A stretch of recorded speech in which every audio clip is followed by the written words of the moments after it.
C'est une affaire qui embarrasse jusqu'au plus haut sommet du royaume. Marius Borch Høiby, fils de la princesse héritière Mette-Marie de Norvège, est désormais accusé d'un quatrième viol. Cela commence à faire beaucoup, vous allez me dire.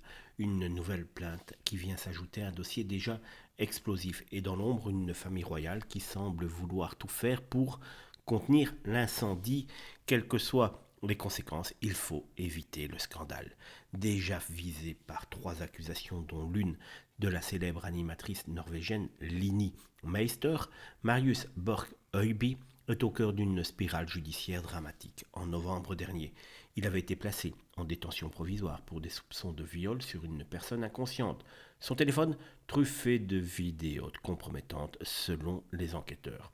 Et ce, mercredi 26 mars, le média Aftenposten révèle une quatrième plainte déposée par une jeune femme dans la vingtaine. Les faits présumés se seraient déroulés dans un hôtel d'Oslo peu de temps avant son arrestation. L'avocate de la plaignante, John Christian Elden, a confirmé son implication tout en gardant le silence sur les détails. Du côté de la défense, silence radio. L'avocate de Marius affirme ne pas être au courant de cette nouvelle affaire.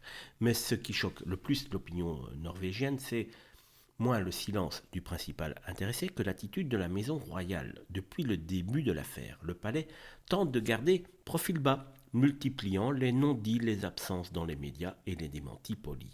Une stratégie qui donne l'impression qu'à Oslo, on préfère protéger l'image que rechercher la vérité. Et pourtant, les faits s'accumulent, les témoignages se recoupent, le profil inquiétant d'un homme colérique, violent, manipulateur émerge peu à peu.